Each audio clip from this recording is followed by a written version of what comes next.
Bismillahirrahmanirrahim. Assalamualaikum warahmatullahi wabarakatuh. Oke guys, selamat datang lagi di channel Zikin Vlog. Nah, di video kali ini aku akan memberi tahu kepada kalian tutorial atau cara membaca buku 3S ya guys ya, buku SDKI, SLKI dan SIKI. Oke, sebagai mahasiswa keperawatan ini dalam membaca buku 3S kalian harus sangat mahir ya guys ya, karena nantinya ini akan digunakan terus pada saat kalian praktek klinik, dan setelah itu biasanya kalian ada laporan-laporan dan membuat askap ya guys ya. Oke, untuk caranya gampang banget ya guys ya. Nah, di sini sudah susunannya itu atau urutannya yaitu dari buku yang coklat dulu guys, yaitu ingat SDKI, Standar Diagnosis Keperawatan Indonesia. Oke, untuk yang kedua kita memakai SLKI, buku warna hijau, Standar Luaran Keperawatan Indonesia ya guys ya. Oke, untuk yang ketiga yaitu buku SIKI yang warna biru guys, yaitu Standar Intervensi Keperawatan Indonesia. Oke. Nah, di sini aku jelaskan satu persatu ya guys ya. Buku SDKI ini gunanya untuk apa sih? Nah, buku SDKI ini yang warna coklat ini untuk menegakkan diagnosa guys. Oke. Untuk yang warna hijau ini untuk mengetahui luaran. Nah, maksud dari luarannya ini guys, misalkan kalian menemukan pasien yang pada diagnosanya itu nyeri, misalkan nyeri akut ya guys ya. Nah, misalkan nyerinya itu di angka 1 sampai 5, nah itu ada di sini guys. Bisa kalian lihat. Nah, kalian itu pasiennya ingin misalkan pertama sebelum kalian memberikan tindakan menurun ya guys ya, 1. Terus kalian setelah melakukan tindakan kalian pengennya itu berapa? Ya pasti kan cukup meningkat atau meningkat ya guys ya. Nah, seperti itu guys. Jadi untuk selanjutnya itu kalian tulis 4, 5 gitu guys. Nah, untuk yang satu ini kalian sebelum melakukan tindakan itu guys. Nah, oke. Mungkin kalian cukup bingung ya untuk membaca SLK ini gunanya untuk apa. Oke. Selanjutnya yaitu buku SIKI guys, Standar Intervensi Keperawatan. Nah, intervensi guys, ini adalah tindakan ya guys ya. Tindakan apa yang selanjutnya yang akan dilakukan oleh seorang perawat guys. Ketika misalkan kalian memiliki pasien yang defisit pengetahuan, misalkan pengetahuannya kurang, apa yang akan kalian lakukan guys? Apakah kalian memberikan injeksi? Tidak mungkin kan, pasti kalian memberikan edukasi, karena kan defisit pengetahuan, kurangnya pengetahuan akan topik tertentu, seperti itu guys. Oke, kita akan membaca satu persatu ya guys ya. Yaitu misalkan kalian menemukan pasien dengan gangguan pendengaran misalkan ya guys ya. Oke, gangguan pendengaran. Nah, gangguan pendengaran itu termasuk dalam gangguan pada komunikasi verbal guys. Oke, kita cari di sini ya guys ya, di daftar isi. Oke, di sini kita cari. Mohon maaf sekali ya guys ya kalau ini kurang cukup jelas dalam saya memberikan tutorial cara membaca ini. Tapi semoga teman-teman mahasiswa yang menonton video ini semoga paham ya guys ya. Mohon disimak ya guys ya, mulai dari menit ini, menit 3 menit 30 detik ini kalian simak. Oke. Oke, di sini saya sudah menemukan gangguan komunikasi verbal. Bisa kalian lihat halaman 264. Oke. Kita lihat di halaman 264. Bang, kenapa kok komunikasi verbal, Bang? Oke. Kenapa? Karena tadi kan itu ini saya contohkan yaitu gangguan pendengaran ya guys ya. Gangguan pendengaran itu termasuk dalam gangguan komunikasi verbal. Kok bisa ketemu Bang dalam gangguan komunikasi verbal? Kalian cari aja di Google, oke? Gangguan SDKI, gangguan pendengaran, mesti itu akan diarahkan ke gangguan komunikasi verbal, seperti itu guys. Oke, tadi halaman 264 guys. Wow, lebih. Oke. Ini guys, gangguan komunikasi verbal. Nah, ini guys. Bisa kalian baca ya, penurunan, perlambatan, atau ketiadaan kemampuan untuk menerima, memproses, mengirim menggunakan sistem simbol. Oke. Nah, ini pada objektif tidak mampu berbicara atau mendengar. Nah, kan ini termasuk dalam gangguan pendengaran, seperti itu guys. Oke, kita sudah menegakkan yaitu diagnosanya gangguan komunikasi verbal. Nah, ketika kalian nge-skip ya guys ya, ini kode jangan lupa kalian catat. D0119 D.0119. Oke. Nah, kita udah menemukan gangguan komunikasi verbal ya guys ya untuk diagnosanya. Oke. Selanjutnya kalau kita sudah menegakkan diagnosa, selanjutnya kita nih memakai buku luaran SLKI. Oke, di sini cara membacanya yaitu dari daftar tautan dulu guys sebelum kalian ke daftar luarannya. Nah, di sini kan ada dua daftar isi ya guys ya. Daftar luaran dan daftar tautan. Kalian baca yang daftar tautan dulu guys. Cara membacanya di daftar tautan dulu, oke? Setelah itu kalian cari tadi gangguan komunikasi verbal, oke? Di sini cari dulu, oke. Di sini halaman 158 guys, oke? Kita buka di halaman 158.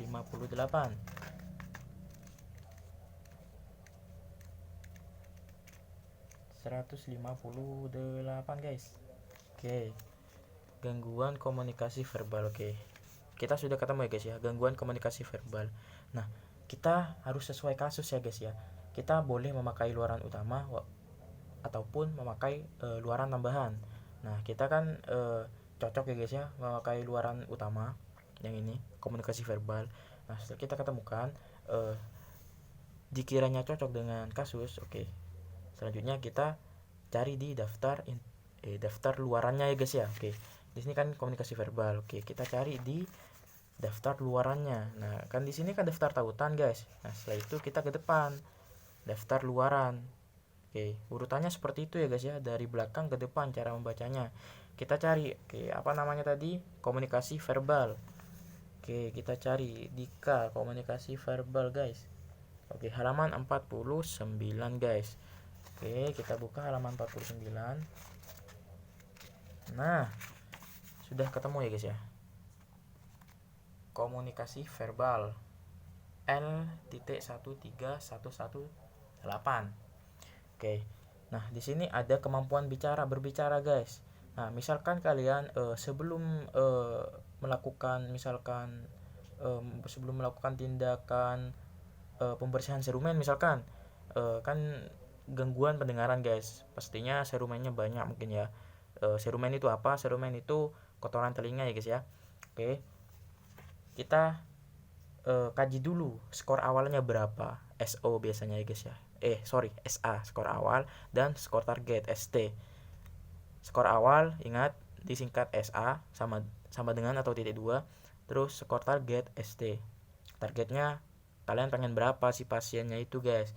Oke, misalkan kalian lihat di skor awal kemampuan mendengarnya mungkin 1 ya guys ya, karena gangguan pendengaran atau cukup menurun atau sedang saja. Nah, di sini yaitu penilaian kalian ya guys ya. Kalian nilai sendiri guys.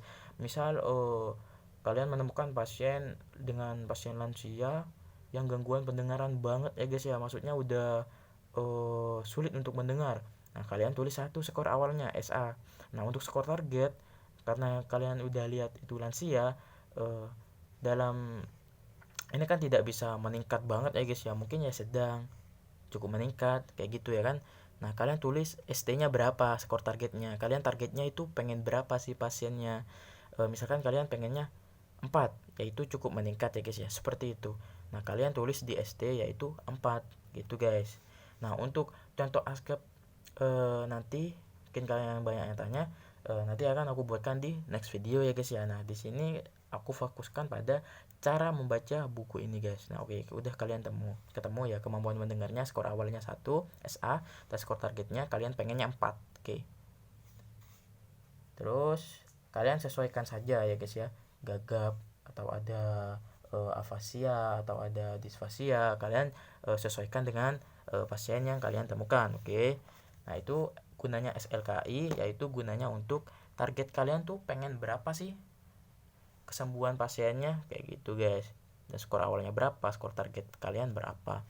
Nah, di dalam buku Standar Intervensi Keperawatan Indonesia, cara bacanya sama juga guys, yaitu dari belakang ke depan. Oke, kita cari daftar tautan dulu. Oke, kita cari.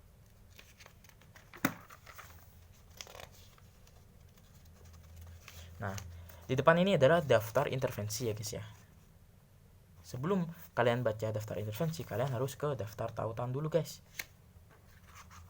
Nah, daftar tautan ini adalah suatu hal mutlak ya guys ya, cara membaca dari belakang ke depan. Oke, daftar tautan. Nah, tadi diagnosanya apa guys? Yaitu gangguan komunikasi verbal.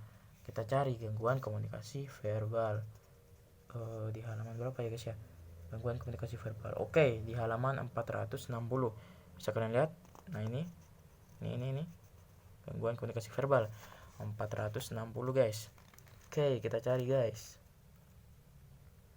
460. Oke, sudah ketemu 460. Nah, ternyata di 461 gangguan komunikasi verbal. Nah, kalian cari intervensi utamanya apa, apakah cocok nih dengan kasus yang kalian temuin atau dengan pasien yang kalian temuin. Nah, di sini ada defisit pendengaran. Nah, bisa kalian pakai guys intervensi utama, yaitu defisit pendengaran. Kan tadi kan karena saya contohkan yaitu pasiennya gangguan pendengaran ya guys ya. Oke, kita cari defisit pendengaran di daftar intervensi guys di depan. Oke, defisit pendengaran. Oke, D. Kita cari guys, defisit pendengaran.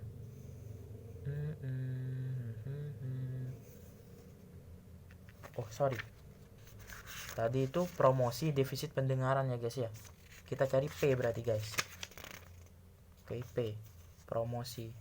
Kita cari promosi defisit pendengaran. Promosi. Oke, coba kita lihat kembali guys.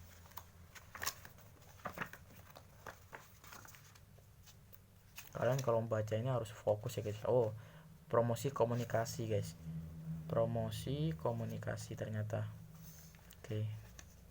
Oke, dibaliknya.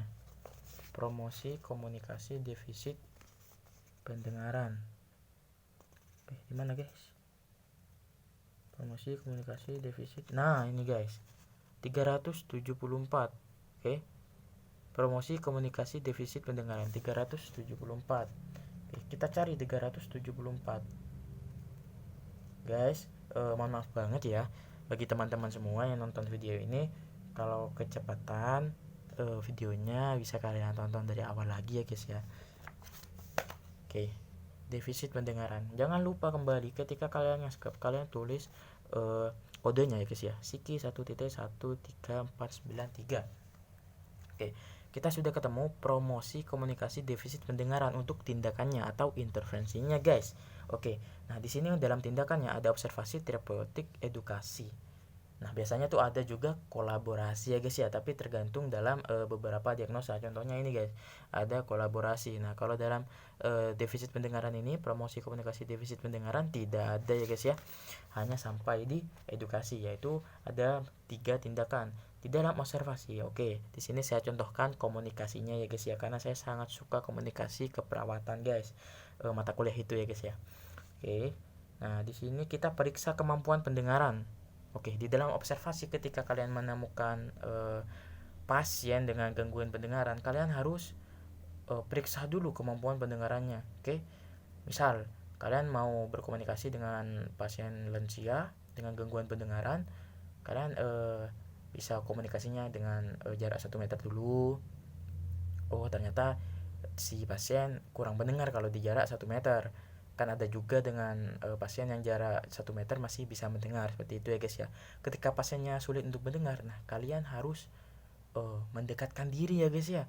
Kalian harus lebih mendekatkan dalam berkomunikasinya dan harus secara perlahan pastinya, agar edukasi atau tindakan apa yang kalian berikan terhadap pasien itu mudah dipahami. Oke, selanjutnya dalam terapeutiknya ya guys ya, gunakan bahasa sederhana. Oke, jangan kalian menggunakan bahasa yang istilahnya teoritis atau abstrak atau sulit untuk kalau diasumsikan sulit untuk dicerna lah ya guys ya, atau sulit untuk dipahami oleh pasien.